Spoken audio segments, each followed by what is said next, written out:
Dear friends, welcome to my YouTube channel Chemistry with Dr. Gulzar Muhammad। आज का हमारा lecture है isomerism पे। हमने देखना है कि अगर दो आइसोमर ऐसे हैं जिनमें दो या दो से ज्यादा चेंजेस लग रही हैं, तो हम प्रायोरिटी किसको देंगे? यानी उसमें लेंथ ऑफ द चेन भी चेंज हो रही है और फिर उसमें पोजीशन ऑफ द ग्रुप भी चेंज हो रही है। तो फिर हम क्या करें? और हम आज के लेक्चर में बहुत ही प्रोफेसर्स के लिए बड़ा ही कंफ्यूजिंग टॉपिक है मेटामर्स। इसको भी इंशाल्लाह विद एग्जांपल्स क्लियर करेंगे। आज के इस लेक्चर में आपके लिए बहुत कुछ नया होगा। सबसे पहले देखते हैं कि जो आइसोमेरिज्म है, स्ट्रक्चरल आइसोमेरिज्म, उसकी टाइप्स कितनी हैं। तो स्ट्रक्चरल आइसोमेरिज्म की 5 टाइप्स हैं, जिसमें पहली है चेन आइसोमेरिज्म। चेन आइसोमेरिज्म में क्या होता है? कार्बन की चेन डिफरेंट होती है, length of the long chain बदल जाती है।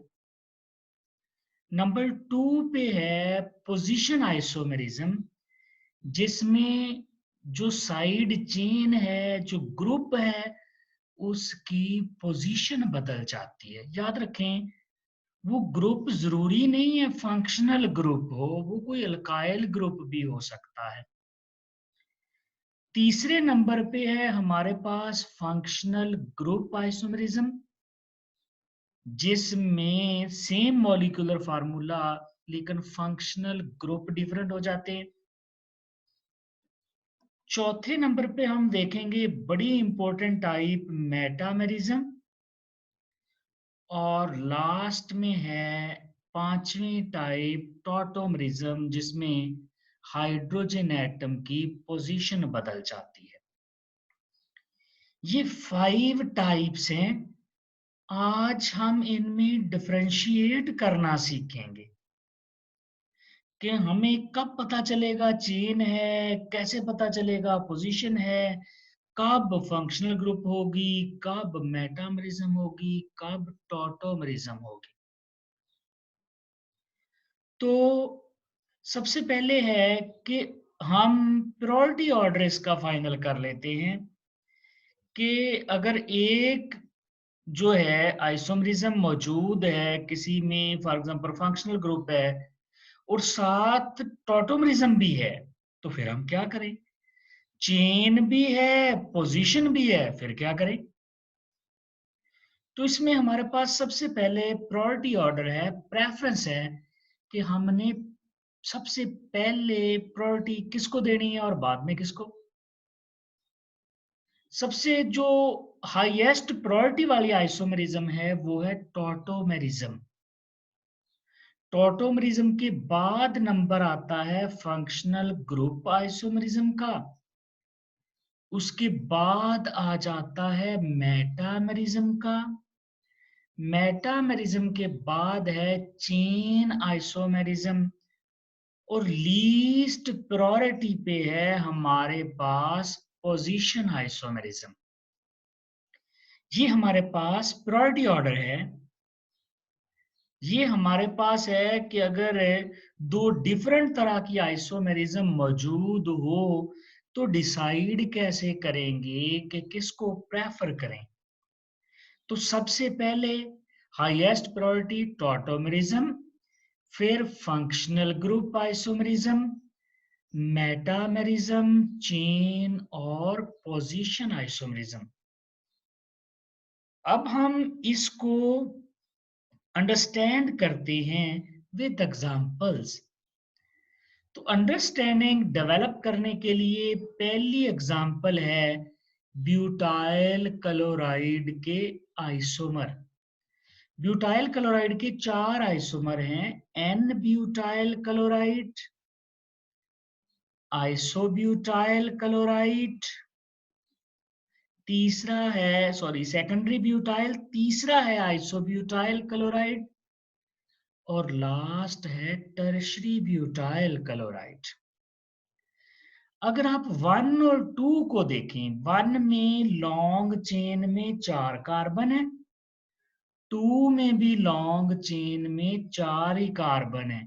इसका मतलब है length of the parent chain change नहीं हुई। अगर पेरेंट चेंज की लेंथ चेंज नहीं हुई, पेरेंट चेन सेम है, तो फिर क्या होगा? ग्रुप ऑफ द जो ग्रुप है हमारे पास, फंक्शनल ग्रुप है, उसकी पोजीशन चेंज हो गई। जैसे इसमें क्लोरो 1 पे है और 2 वाले में क्लोरो 2 पे है, तो फिर दोनों एक दूसरे के क्या हुए? Position isomers. 1 और 2 एक दूसरे के पोजीशन आइसोमर्स हैं। अब अगर 1 और 3 को देख लें, इसमें लॉन्ग चेन 1 में 4 कार्बन है और 3 में 3 कार्बन की है। लॉन्ग चेन की लेंथ बदली तो ये चेन आइसोमरिज्म है।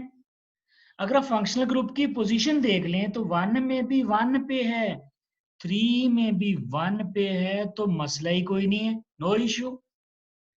तो ये 1 और 3 एक दूसरे का चेन आइसोमर बन जाएंगे।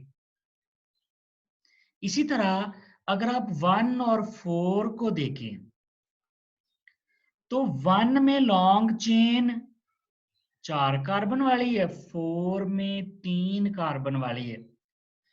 अगर मैं चेन की लेंथ देखूं तो चेन आइसोमर्स लगते हैं।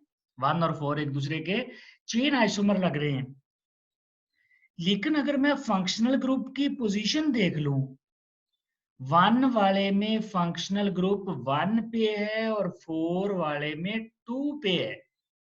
फंक्शनल ग्रुप की पोजीशन बदल गई, इसका मतलब है ये तो पोजीशन आइसोमर्स भी हैं।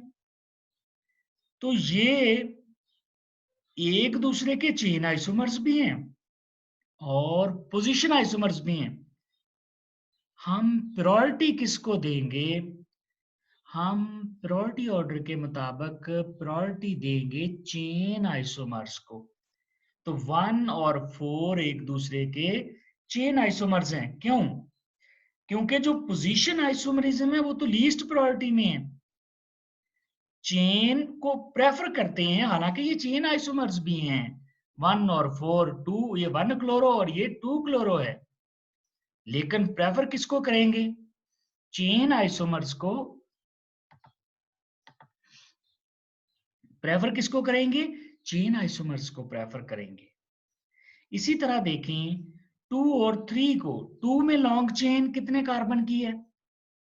4 की, और 3 में 3 कार्बन की लॉन्ग चेन है। फंक्शनल ग्रुप 2 में किस नंबर पे है?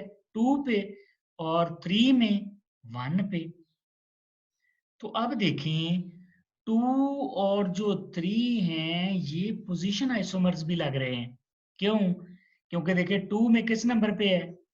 क्लोरो ग्रुप 2 पे है, 3 में 1 पे है, तो ये तो पोजीशन आइसोमर्स भी लग रहे हैं। साथ साथ ये चेन आइसोमर्स भी हैं, क्योंकि इसमें 4 कार्बन है और इसमें 3 कार्बन है। तो चेन और पोजीशन में से प्रेफर किसको करेंगे? चेन को।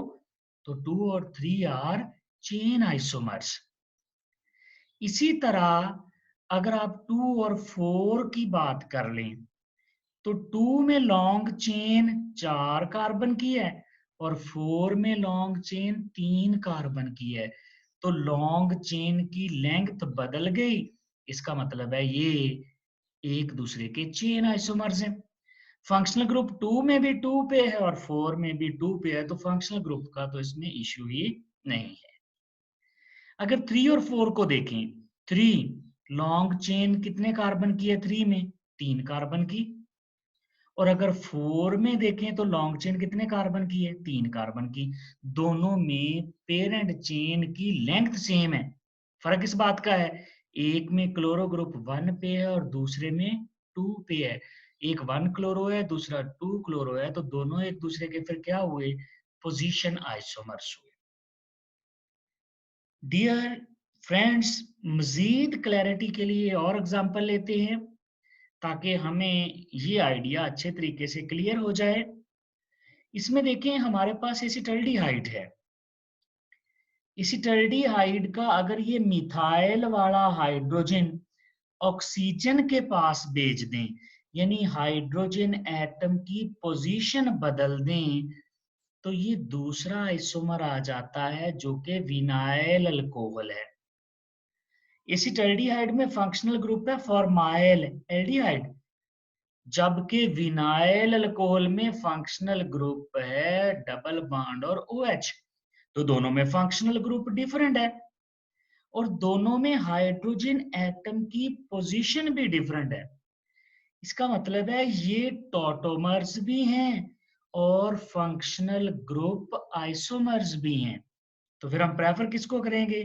फिर हम प्रेफर करेंगे टॉटोमर्स को, क्योंकि सबसे हाईएस्ट प्रायोरिटी पे टॉटोमर्स हैं, फिर हमारे पास फंक्शनल ग्रुप आते हैं।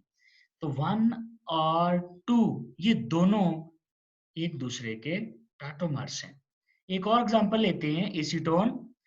एसीटोन में कार्बोनिल ग्रुप है और 2 मिथाइल हैं। अगर हम एक मिथाइल का हाइड्रोजन ऑक्सीजन के पास भेज दें तो ऑक्सीजन OH में बदल जाएगा और यहां रह जाएगा CH2। तो ये बन जाएगा प्रोपिनाइल अल्कोहल।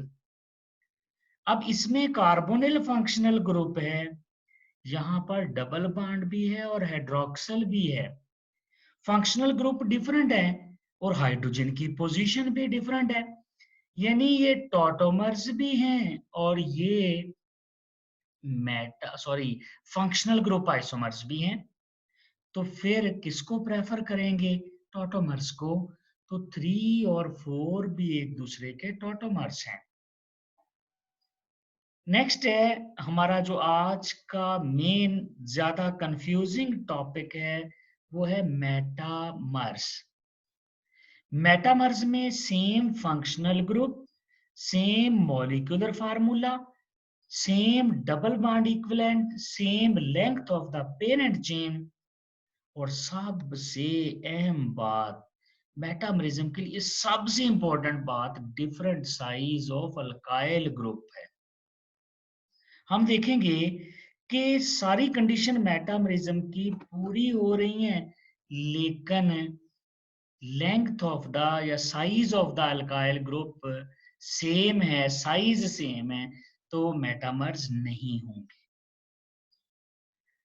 मेटामर्स के लिए पहली बात, फॉर ओनली मेटामरिज्म, अगर आप चाहते हैं सिर्फ मेटामरिज्म हो, तो there should be a hetero atom in main chain. जैसे देखें, वहां एक हेटेरो एटम है, कार्बन कार्बन और फिर हेटेरो एटम आ गया, फिर कार्बन और कार्बन। तो मेन चेन में कोई हेटेरो एटम आना चाहिए। नंबर 2, चेन ब्रेक हो जानी चाहिए। ब्रेक से क्या मुराद है? कार्बन के दरमियान कोई और एटम आ जाए, जैसे कार्बन कार्बन ऑक्सीजन आ गया, जैसे कार्बन कार्बन नाइट्रोजन आ जाए, सल्फर आ जाए, तो ये कार्बन की चेन ब्रेक हो जाएगी, कॉन्टिन्यूअस नहीं रहनी चाहिए। और तीसरे नंबर पे फंक्शनल ग्रुप होना चाहिए हेटेरो एटम, यानी अगर कार्बन की चेन ब्रेक भी नहीं हो रही और हेटेरो एटम मेन चेन में नहीं आ रहा, तो फिर ऐसा फंक्शनल ग्रुप जरूर होना चाहिए जिसमें हेटेरो एटम हो। लेकिन दूसरी अहम बात क्या है? Different size of alkyl group होना चाहिए। अगर आप इस कंडीशन को देखें, मेटामरिज्म हेटेरो एटम आ गया तो मेटामरिज्म होगी, कार्बन चेन ब्रेक होगी, मेटामरिज्म होगी, नो कंपटीशन। लेकिन अगर मेटामर ये जो है हमारे पास मेटामर्स, इनमें ये हेटेरो एटम है ही नहीं मेन चेन में, तो फिर पोजीशन और मेटामरिज्म में कंपटीशन स्टार्ट हो जाएगा। और पोजीशन और मेटामरिज्म में प्रेफर किसको करेंगे? मेटामरिज्म को। क्यों? क्योंकि पोजीशन तो लीस्ट प्रायोरिटी में आती है। तो उसमें हम देखेंगे कि फंक्शनल ग्रुप में हेटेरोएटम है, और फिर सबसे अहम बात, different size of the alkyl group भी है। Dear professors, dear friends, example लेते हैं ईथर्स की। ये दो आइसोमर है मेरे पास, दोनों का देखें मॉलिक्यूलर फार्मूला सेम है, C4H10O, C4H10O। दोनों में हेटेरोएटम ऑक्सीजन है, दोनों में फंक्शनल ग्रुप सेम है, ईथर है। अब फर्क क्या है? देखिए length of the long chain भी सेम है, 4 कार्बन 4 कार्बन। फर्क क्या है? फंक्शनल ग्रुप के around size of alkyl group बदल गया। इसमें साइज देखिए C2H5, इधर भी C2H5, जबकि इस वाले में एक तरफ CH3 है और दूसरी तरफ C3H7 है। C2H5 किस में चेंज हो गया? CH3 में। तो size of the alkyl group change हो गया। और ये C2H5 किस में चेंज हो गया? C3H7 में। तो ये दोनों फिर एक दूसरे के क्या बन गए? ये दोनों एक दूसरे के मेटामर्स बन गए। They are metamers of each other. इसी तरह अगर हम इनका तीसरा आइसोमर भी साथ में ला लें, पहला दोनों इथाइल हैं, फिर N प्रोपाइल और मिथाइल है, और तीसरे वाले में N प्रोपाइल की बजाय आइसोप्रोपाइल है। अब देखें वन में अल्काइल ग्रुप C2H5, C2H5, 2 वाले में C2H5 किस में बदल गया? CH3 में। साइज बदला? यस, अल्काइल ग्रुप का साइज चेंज हो गया। और यहां पर भी अल्काइल ग्रुप का साइज चेंज हो गया। ये C2H5 था, किस में चेंज हो गया? C3H7 में। तो इसका मतलब 1 और 2 एक दूसरे के क्या हैं? मेटामर्स हैं। क्यों? क्योंकि size of the alkyl group change हो गया। अगर आप 1 और 3 को देखें, C2H5 किस में चेंज हो गया? CH3 में। और C2H5 किस में चेंज हो गया? C3H7 में। तो देखें size of the alkyl group change हुआ, इसका मतलब है 1 और 3 भी एक दूसरे के मेटामर्स हैं। अब हमारे पास है 2 और 3। 2 में देखें साइज ऑफ अल्काइल ग्रुप, ये मिथाइल है, तो 3 में भी मिथाइल है। दूसरी तरफ C3H7, इसमें भी C3H7। तो 2 और 3 में size of the alkyl group है same, CI3 CI3, C3H7 C3H7। तो फिर फर्क किस बात का है? फर्क इसमें फिर चेन की लेंथ का है। ये मेटामर्स नहीं हो सकते। क्यों नहीं हो सकते? क्योंकि दोनों में size of alkyl group same है। फिर दोनों क्या हैं एक दूसरे के? अगर लॉन्ग चेन की लेंथ बदल जाए तो ये होते हैं फिर चेन आइसोमर्स। देखिए हेटेरोएटम भी मौजूद था, इसमें भी हेटेरो, इसमें भी हेटेरो, लेकिन अहम बात क्या है? Size of the alkyl group नहीं चेंज हो रहा। इसी तरह हम कुछ क्लासेस देख लेते हैं जो मेटामरिज्म शो करती हैं। नंबर 1, ईथर्स, हेटेरोएटम मौजूद है, कौन सा? ऑक्सीजन। एस्टर्स, हेटेरोएटम मौजूद है, कौन सा? ऑक्सीजन। थायोईथर्स, हेटेरोएटम मौजूद है, सल्फर। इसी तरह अमाइंस, सेकेंडरी अमाइंस होने चाहिए, उनमें हेटेरोएटम कौन सा होता है? नाइट्रोजन।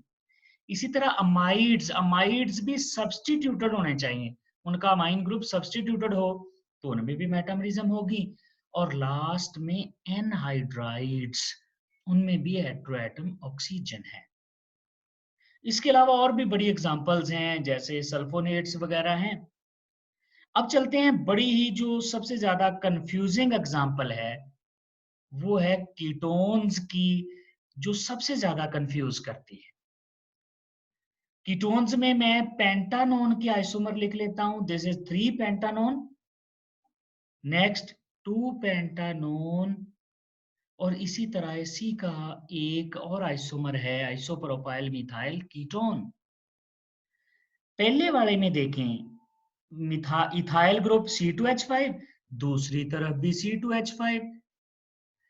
2 वाले में एक तरफ CH3 है, दूसरी तरफ C3H7 है। इसका मतलब साइज बदल गया किसका? अल्काइल ग्रुप का। यहां देखें C2H5 है तो यहाँ CH3 है, ये C2H5 है तो ये C3H7 है। तो दोनों तरफ अल्काइल ग्रुप का साइज बदल गया, इसका मतलब है ये मेटामर्स है। अब साथ साथ ये भी देखें, इसमें कार्बोनिल किस नंबर पे है? 3, this is 3 pentanone and this is 2 pentanone. 1 3 pentanone है और 2 वाला 2 पेंटानोन है, इसका मतलब है ये तो पोजीशन आइसोमर्स भी बनते हैं। अगरचे ये मेटामरिज्म की कंडीशन फॉलो कर रहा है, size of the alkyl group बदल गया और फंक्शनल ग्रुप ऐसा है जो हेटेरो है, एटम वाला है। तो इसमें मेटामरिज्म भी है, पोजीशन भी है। अब वापस चलें प्रायोरिटी ऑर्डर पे, हम मेटामरिज्म को प्रायोरिटी देते हैं या पोजीशन को? तो पोजीशन आइसोमरिज्म तो लीस्ट प्रायोरिटी पे आता है। इसका मतलब ये निकला कि ये हमारे पास पोजीशन आइसोमरिज्म नहीं है, ये मेटामरिज्म है। क्योंकि पहले नंबर पे आती है टॉटोमरिज्म, फिर आती है फंक्शनल ग्रुप आइसोमरिज्म, फिर आती है मेटामरिज्म, फिर आती है चेन और सबसे आखिर में बेचारी पोजीशन आती है। तो ये पोजीशन आइसोमर्स नहीं है, ये एक दूसरे के मेटामर्स हैं 1 और 2। अब 1 और 3 को देख लें। 1 में C2H5 है ग्रीन में, 3 वाले में CH3, इसका मतलब है साइज बदला है अल्काइल ग्रुप का। ब्लू में 1 में देखें C2H5 और 3 में देखें C3H7, तो 1 और 3 में भी size of the alkyl group बदल गया। Size of the alkyl group बदल गया तो इसका मतलब ये कौन सी आइसोमरिज्म होगी फिर? It will be a metamerism. अगरचे देखें इसमें फंक्शनल ग्रुप किस पे है? 3 पे, और इस वाले 3 वाले में 2 पे है। ये 2 वाला आइसोमर है, ये है 3 मिथाइल 2 ब्यूटानोन और ये है 3 पेंटानोन। देखें एक में फंक्शनल ग्रुप 3 पे, दूसरे में 2 पे, तो ये तो पोजीशन आइसोमर्स भी हैं, मेटामर्स भी हैं। क्यों? अल्काइल ग्रुप का साइज बदल गया। तो प्रेफर किसको करेंगे? मेटामरिज्म को। तो 1 और 3 भी एक दूसरे के मेटामर्स हैं। अब बात करते हैं 2 और 3 की। 2 में देखें इस तरफ ग्रीन में मिथाइल है, तो 3 में भी ग्रीन में मिथाइल है। दूसरी तरफ देखें इसमें प्रोपाइल ग्रुप है C3H7 ब्लू में, इधर भी C3H7 है। इसका मतलब है size of the alkyl group is same. अगर size of the alkyl group same है तो इसका मतलब ये मेटामर्स नहीं हो सकते। ये मेटामर्स नहीं है क्योंकि size of the alkyl group क्या हो गया इनमें? Size of the alkyl group same आ गया। अब अगर पोजीशन देखें फंक्शनल ग्रुप की, तो ये 2 पे है, ये भी 2 पे है, पोजीशन भी नहीं हो सकता।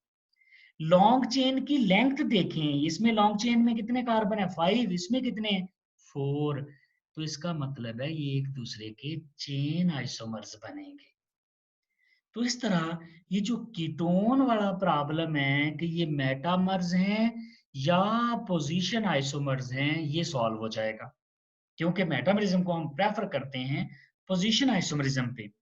और फिर एक और नई बात सामने आ गई कि हेटेरो एटम होने के बावजूद भी मेटामरिज्म नहीं होती। कब? जब size of the alkyl group change नहीं होता। अब देखें प्रोपाइल दो तरह के होते हैं, आइसोप्रोपाइल और एन प्रोपाइल। दोनों का साइज तो सेम है C3H7। इसी तरह ब्यूटाइल के 4 होते हैं, n butyl, isobutyl, secondary butyl, tertiary butyl. तो ये सारे जब आएंगे तो उनको हम अल्काइल ग्रुप के साइज में एक ही कंसीडर करेंगे कि वो सेम है। क्यों? क्योंकि सारे C4H9 होंगे। डियर फ्रेंड्स, लास्ट में एग्जांपल है अमाइंस के। ये 5 कार्बन वाला सैचुरेटेड अमाइन है जिसके मैंने सारे आइसोमर बनाए हैं। ये C5H13N। सबसे पहले वाला देखें प्राइमरी, इसमें 8 तक प्राइमरी हैं और 9 to 13 सेकेंडरी हैं, 14 to 16 टर्शरी हैं। डियर फ्रेंड्स, प्राइमरी, सेकेंडरी और टर्शरी एक दूसरे के फंक्शनल ग्रुप आइसोमर्स होते हैं। जैसे देखें 1 प्राइमरी है और 9 सेकेंडरी है, फंक्शनल ग्रुप आइसोमर्स हैं। 1 प्राइमरी है, 14 टर्शरी है, फंक्शनल ग्रुप आइसोमर्स है। 1 प्राइमरी है और आप 16 वाला देख लें, टर्शरी है, फंक्शनल ग्रुप। इसी तरह आप 10 और 15 देख लें, 10 सेकेंडरी है और ये टर्शरी है। तो प्राइमरी, सेकेंडरी और टर्शरी एक दूसरे के फंक्शनल ग्रुप आइसोमर्स हैं। अब देखें, अगर सेम आ जाए, जैसे हुई सारे प्राइमरी, जैसे देखें 1 में प्राइमरी है, 2 वाले में भी प्राइमरी है और 3 वाले में भी प्राइमरी है। अब 1 2 3 मेटामर तो हो नहीं सकते। क्यों? क्योंकि मेन चेन में हेटेरोएटम नहीं आ रहा। चेन नहीं हो सकते, क्यों? क्योंकि चेन सबकी एक जैसी है, लॉन्ग चेन में 5 ही कार्बन है। फंक्शनल ग्रुप नहीं हो सकते, क्यों? क्योंकि सारे के सारे प्राइमरी हैं।